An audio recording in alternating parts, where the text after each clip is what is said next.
There's a moment some men reach quietly, almost without ceremony. A moment when something inside them loosens, not with drama, but with a kind of tired honesty.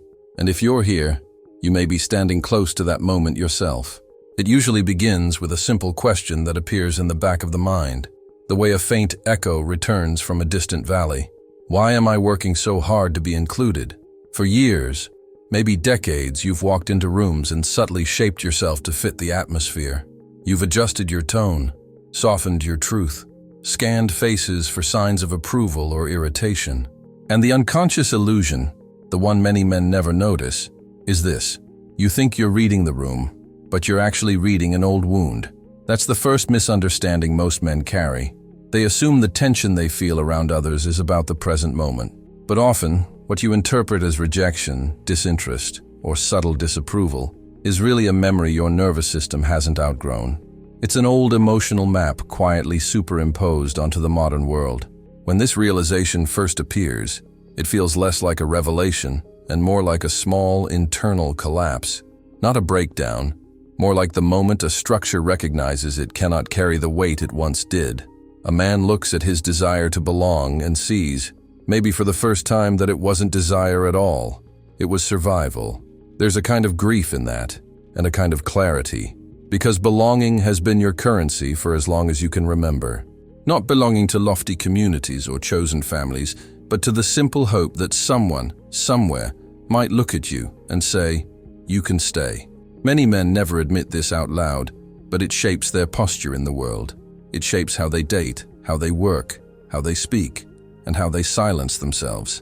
It often begins in childhood, in environments where safety was inconsistent. Maybe there was a parent whose affection appeared and disappeared unpredictably. Maybe there were long stretches of feeling invisible, or the opposite, feeling scrutinized in ways you couldn't understand. In those spaces, a child learns something without ever hearing it spoken. If I lose my place, I lose everything. That becomes the shadow wound, the fear of being unanchored, exiled, or irrelevant. A wound that whispers, "Stay useful, stay agreeable, stay predictable."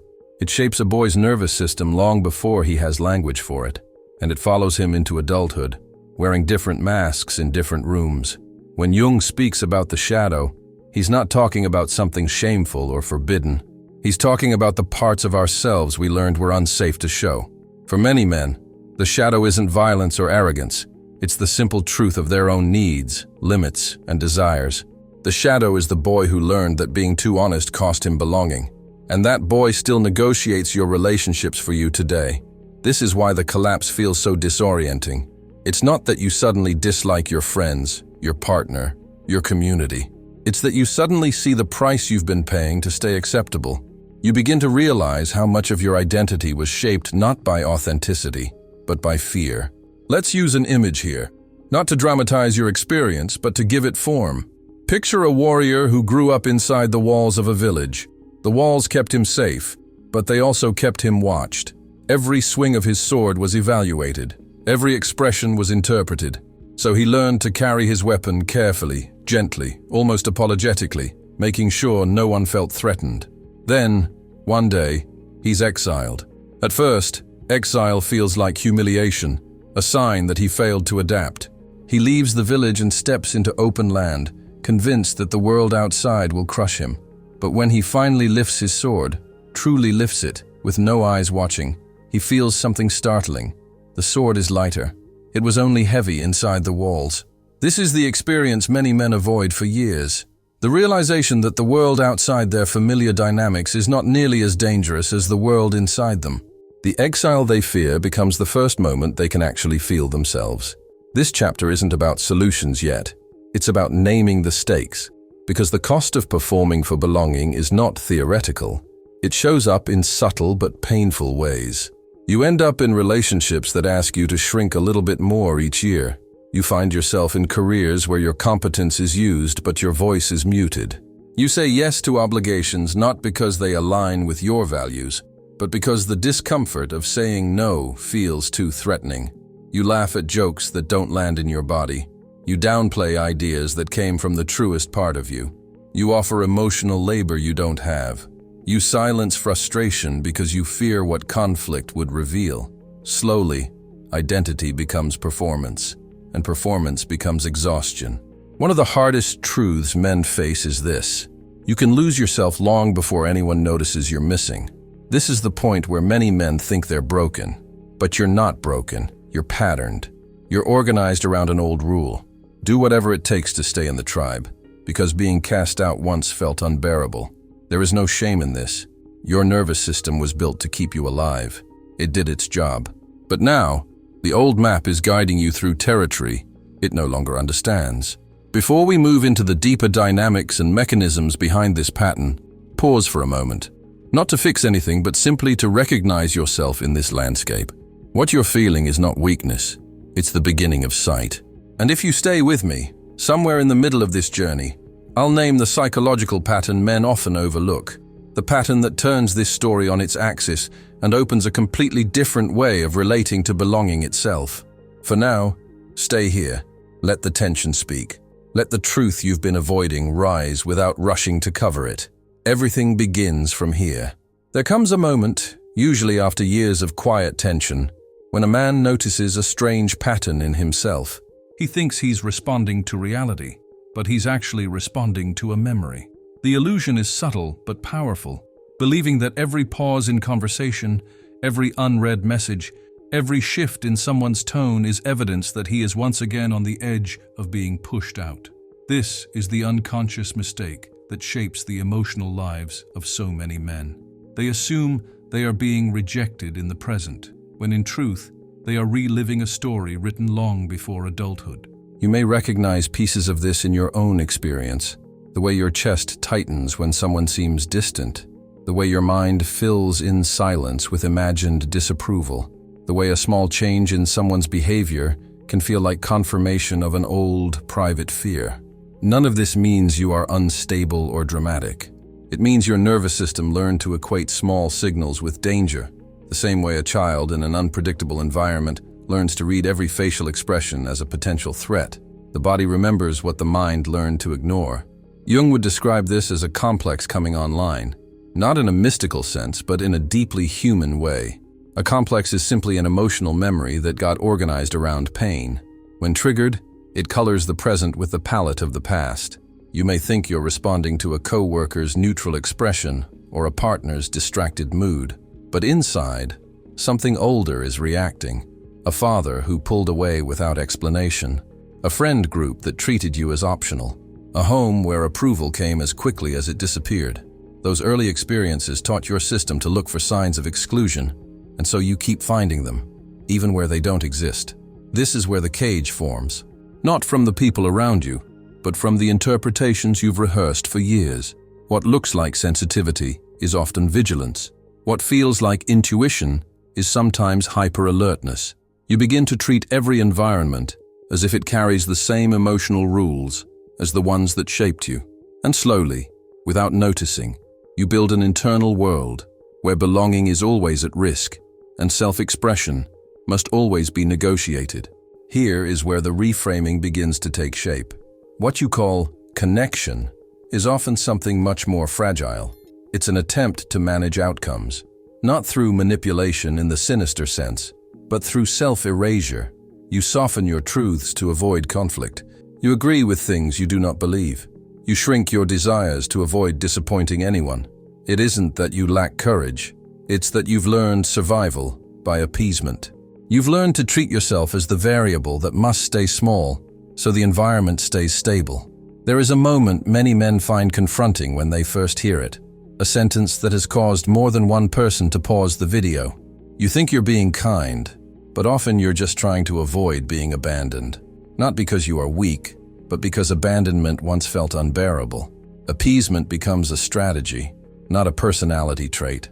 A strategy that used to protect you, but now quietly makes you disappear. When this dynamic takes hold, it shows up in very ordinary moments. Your voice softens around certain people without you choosing it. Your boundaries blur the moment you sense someone's disappointment. Your decisions shift into something that resembles anticipatory obedience, choosing what will inconvenience others the least, even when it costs you the most. It's not that others demand this of you. It's that the old wound expects it. What happens next is subtle. People sense this need in you. Not always consciously, not maliciously. But when someone carries a longing that deep, it alters the energy of every room he enters. A person who depends on belonging often attracts people who enjoy the influence that gives them. Friends who subtly take advantage. Partners who offer affection only when you comply. Groups that seem supportive but depend on your silence to stay comfortable. This isn't about blame, it's about pattern. And patterns, once seen clearly, stop feeling like fate.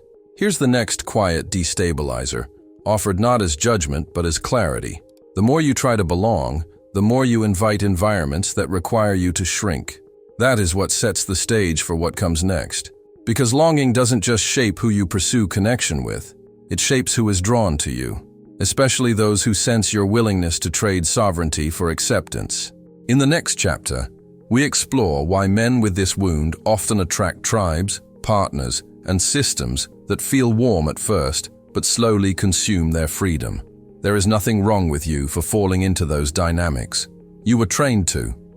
But once you understand the architecture of the trap, something in you begins to reorganize from the inside out. There is a pattern that often reveals itself only in hindsight.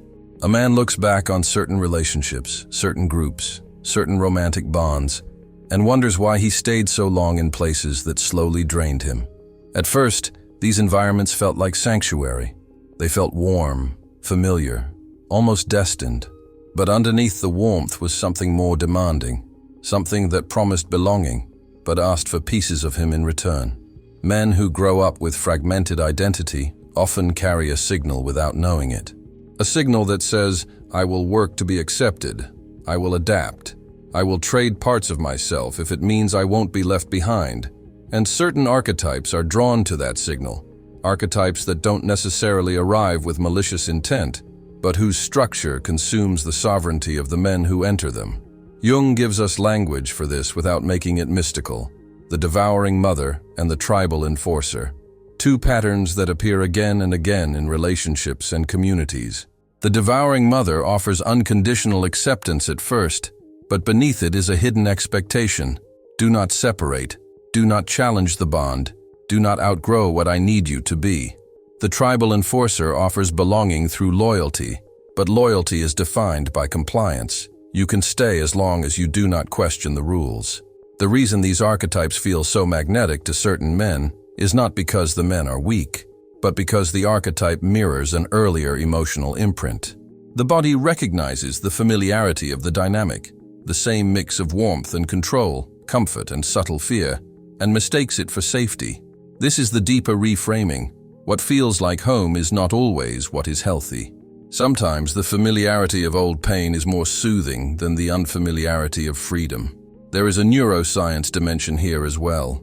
When a man fears exclusion, his nervous system becomes wired around the pursuit of relief. Not joy, not connection, but relief from the threat of being cast out. Every approving glance, every affectionate gesture, every moment of acceptance releases a small dose of oxytocin, not as a reward for love, but as a reprieve from anxiety. You begin bonding not with people, but with the feeling of temporary safety. You return to relationships not because they nourish you, but because they calm the alarm inside your chest. This is why controlling environments can feel intoxicating at the beginning. They regulate your fear quickly. They create the illusion of order. They give you a role to play, a place to stand, a clear sense of who you are, as long as you stay within the rules. The cost of stepping outside those rules becomes unthinkable, not because of external punishment, but because of internal collapse. To lose the tribe feels like losing the ground beneath you. Here is a destabilizing truth that many men don't want to hear, but eventually must. If the price of belonging is your autonomy, you were never part of a community, only a system that feeds on your compliance. This truth is unsettling because it asks you to reconsider the relationships you once called home. But there is no accusation here, only recognition. These dynamics persist precisely because they echo something old. And when something old feels familiar, it can feel right, even when it's slowly eroding the self. Cultural stories express this dynamic more clearly than clinical language sometimes can. In the film Whiplash, Andrew mistakes Fletcher's abuse for destiny. He confuses cruelty with initiation, pressure with purpose. The tribe demands sacrifice, and the initiate offers his soul. Many men do a quieter version of the same thing. They tell themselves, if I endure this, maybe I will finally be seen. If I stay loyal, maybe they will finally choose me. But something darker happens over time. Once a man adapts to these power dynamics, he no longer needs the tribe to enforce the rules. He begins enforcing them on himself. He polices his own thoughts.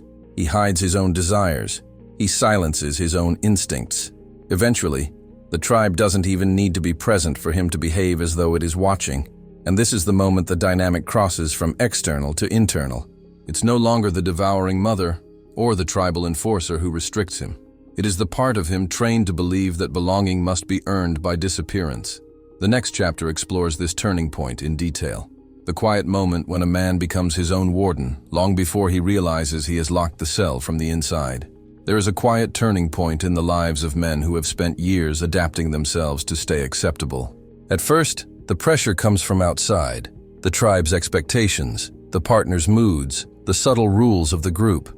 But eventually, something shifts. The voice that once came from others begins to echo inside your own mind. You start anticipating judgment before anyone speaks. You start shrinking before anyone asks. You start censoring truths no one has explicitly forbidden. And without realizing it, you begin living as though someone else is still watching, even when you are alone. This is the self-betrayal loop. Not theatrical, not dramatic, quiet, almost graceful in its subtlety. A man learns to punish himself before the world has the chance to. He downplays his desires because desire once felt dangerous. He edits his tone because honesty once cost him connection. He hides his ambition because ambition once elicited envy or rejection. Over time, he forgets that these adjustments were originally survival strategies. They start feeling like personality.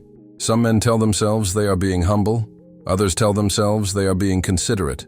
But beneath those explanations lives a more painful truth.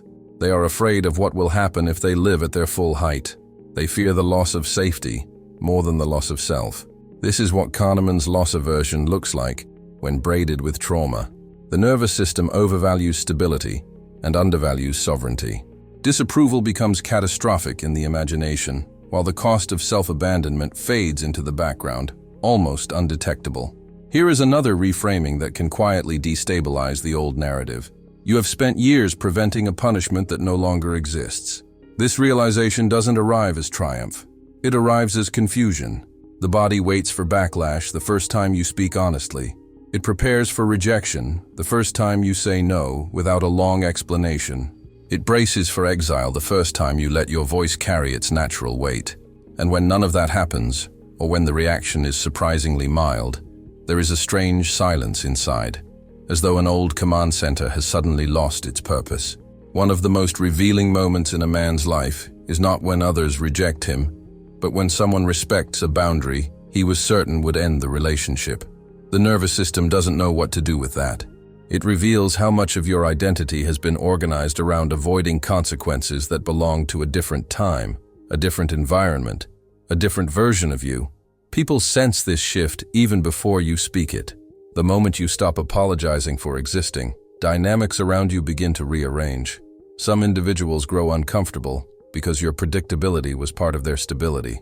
They relied on your softness, your willingness to make yourself small, your instinct to smooth tension before it ever surfaced. When you stop doing that, you do not become unkind. You become harder to manage, and those who depended on your compliance feel the ground move beneath them. Others respond differently. They lean in. They recognize your clarity not as distance, but as self-respect. They sense that your words are no longer filtered through fear. Conversations become more honest because you are finally speaking from the center rather than from the edges. It becomes easier to identify who is aligned with your growth and who is aligned only with your obedience. This chapter leads to a deeper truth that governs many men's emotional lives. The self-betrayal loop didn't begin with adulthood. It grew out of a myth, one inherited long before you had the power to question it. A myth about worth, about being chosen, about the idea that identity is something granted by others rather than something carried within you. The next chapter opens that myth fully, not to expose your mistakes, but to reveal the invisible script that taught you to negotiate your existence in the first place. There is an old story many men carry, even if they've never spoken it aloud. A story that quietly dictates how they love, how they bond, how they tolerate mistreatment, and how they interpret their own value. It goes something like this.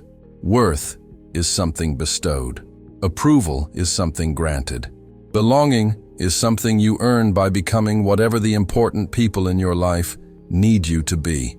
It's a myth, so deeply woven into the nervous system that it feels like truth, not narrative.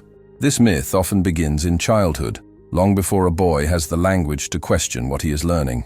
Maybe affection arrived only when he performed well. Maybe validation came through achievement, exhaustion, or self-silencing. Maybe disappointment from caregivers led to withdrawal, the kind that teaches a child to internalize blame. And so a blueprint forms. Connection is conditional, and closeness is fragile. The body learns to treat relationships as something that can evaporate without warning, and the mind learns to stay alert for signs of the next fracture. This is where the Pygmalion effect quietly enters the emotional landscape. When a child grows up being mirrored through the lens of other people's expectations, he begins to see himself only through those lenses. He mistakes others' reactions for his own identity. If they are pleased, he feels real. If they are distant, he feels diminished. When approval becomes destiny, the self becomes negotiable. And this is one of the quiet illusions men carry into adulthood, believing that someone else's recognition is proof that they are finally enough. Here is the reframing that can shift the entire inner architecture. Belonging was never something to earn. It was something you were taught to fear losing. This is why some men cling to groups that limit them, or relationships that shrink them, or ideologies that silence their instincts. Not because these environments are inherently compelling, but because they mimic the early conditions in which worth was rationed. Familiar pain can feel like stability when you've never known unconditional presence. There is often a moment in a man's life when this myth breaks, not loudly but with a quiet internal realization. He notices that he has spent years trying to be chosen by people who do not even know their own needs. He recognizes that he has been negotiating his identity in exchange for proximity, and he sees, maybe for the first time, that the people he worked hardest to impress were not holding the authority he imagined. The throne he bowed to was empty. This is where one of the more confronting truths emerges. The kind that stops men mid-thought. You were never seeking connection. You were seeking permission. Not because you lacked strength, but because you were trained to believe that your value must be confirmed externally before you could claim it internally. Something shifts when this becomes clear. A man begins to sense that belonging is not awarded. It is negotiated. Relationships become reciprocal rather than performative. Groups lose their ability to define him. Partners lose the power to determine his identity. And ironically, when he stops trying to earn a place, people begin viewing him differently. The absence of need becomes presence. The absence of self-erasure becomes gravity. There is a story that mirrors this shift. A man loses his longtime friend group, perhaps by conflict, perhaps by outgrowing the dynamics that once held him. For a moment, he feels the old fear rise. The fear of being unanchored, of being alone, of no longer having a tribe to reflect him back to himself. The weekends stretch. The house feels too quiet. The silence feels unwelcome. But as the weeks pass, something unexpected emerges. Without even meaning to, he starts making decisions based on his own internal compass rather than the group's expectations. He becomes more honest in his conversations, more discerning in his commitments, more grounded in solitude. Months later, the same group that once kept him at arm's length begins to reach out, not to reclaim him, but to seek something from him. They notice that he is no longer mirroring their insecurities. He no longer adapts himself to maintain closeness. He no longer chases the approval that once held him in place. They sense a new clarity in him. He became, without striving, the kind of man whose presence invites respect rather than permission-seeking. But recognition is not the finish line. Liberation does not happen the moment others respond differently. The deeper transformation comes when the psychological economy that kept the myth alive begins to dissolve, when the need to be chosen fades, not because anyone finally chose you, but because you discovered that your worth was never theirs to grant. The next chapter reveals the turning point in this entire journey, the moment belonging stops feeling like a requirement and starts feeling like an option. There is a moment, quiet, easily missed, when something in a man's inner architecture begins to shift. Not because he forced himself to be stronger, not because he hardened his heart, but because the old strategies finally exhaust themselves. A deeper clarity emerges, one that doesn't announce itself but settles slowly, like sediment drifting to the bottom of a lake. It's the moment when belonging no longer feels like oxygen. It becomes something else entirely. A preference, perhaps. A possibility, but no longer a requirement for survival. This shift doesn't begin in the mind. It begins in the nervous system. For years, perhaps decades, your body has been operating as though every interaction carries a risk of exile. Every silence could become rejection. Every disagreement could become abandonment. This hypervigilance elevates cortisol just enough to keep you on alert. Not panicked, but braced. Not overwhelmed, but never fully at ease.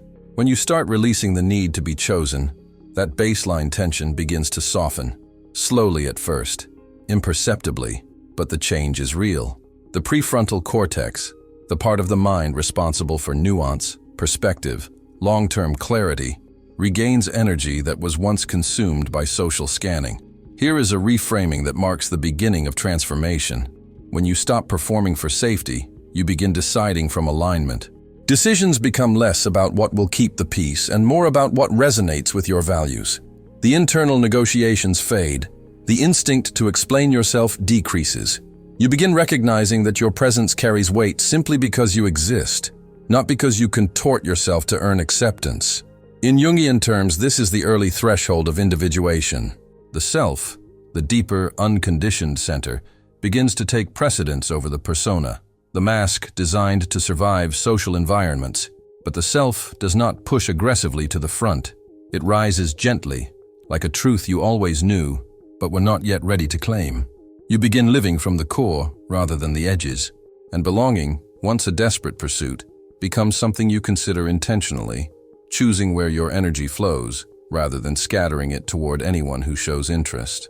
A man often fears that this shift will lead to isolation, that releasing the pursuit of belonging will leave him alone on the psychological landscape. But this fear belongs to an earlier chapter of the story. Something unexpected happens instead. When you stop looking for validation, you stop broadcasting need.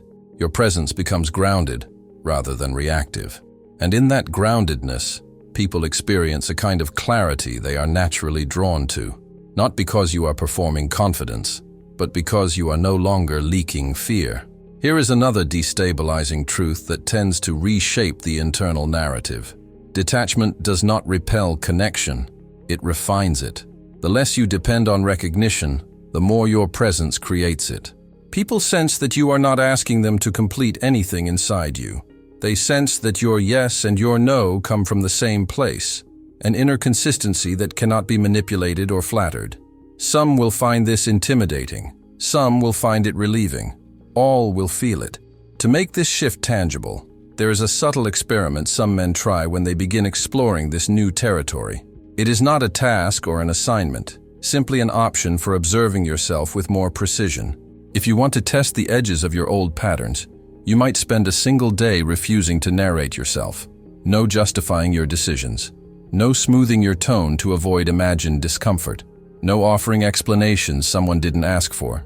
You continue to be kind, grounded, and clear, but you let silence carry its own weight. What emerges is not dominance, but honesty. Some people will adapt to that clarity with ease. Others may react with tension because they were accustomed to the version of you who needed to be accepted. What matters is not their response, but the information it gives you. You begin to discern the difference between those who value your authenticity and those who valued your predictability. And in that discernment, something powerful crystallizes. Belonging begins to reveal its true nature. It was never meant to be a performance or a negotiation.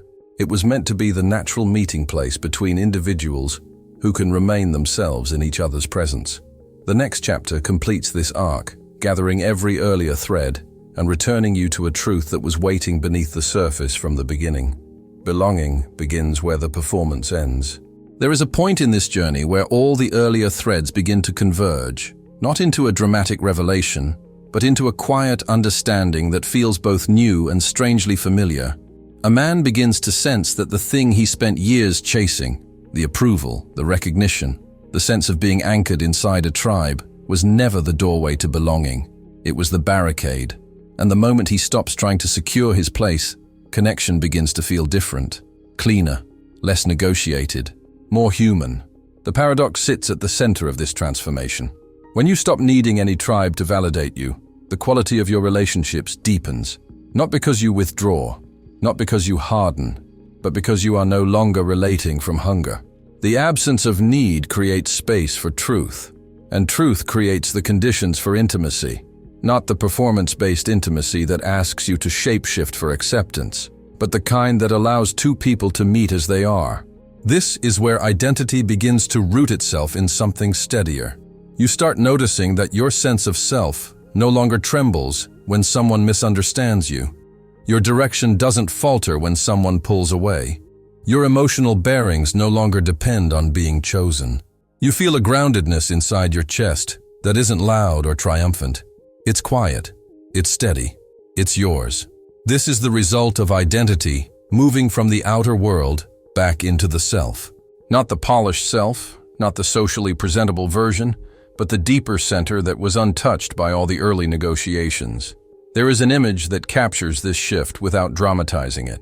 Imagine a climber clinging to a cliff face, gripping the rock with everything he has. The fear of falling consumes every muscle, every thought. And because he is clinging so tightly, he never looks sideways. He never notices the ledge just inches from his feet, a place he could have stood the entire time, if only the fear of letting go had softened for a single breath. The ledge represents the truth he could not see earlier. Stability does not always come from gripping harder. Sometimes it appears when the performance ends. This is the moment when the story from the beginning of this journey completes itself. The exile you feared, the sense of being outside the familiar walls, outside the expectations that once defined you, was never punishment. It was initiation. It was the space in which you rediscovered your own weight, your own clarity, your own rhythm. Exile stripped away the noise so you could hear the voice beneath it. The warrior outside the village walls didn't lose his place. He found the one he always needed. And as this chapter closes, the journey does not demand anything from you. It simply invites recognition. If what you heard in this story mirrors something in your own life, even in a small way, you can mark that quietly, perhaps by noticing a moment when you performed to belong, or a moment when you didn't. These small recognitions are how patterns begin to loosen. If this mapped your experience, you may choose to share a single signal, a sentence, a memory, a moment of recognition. Not for applause, not for validation, but because your reflection might help another man recognize the pattern he is still living inside.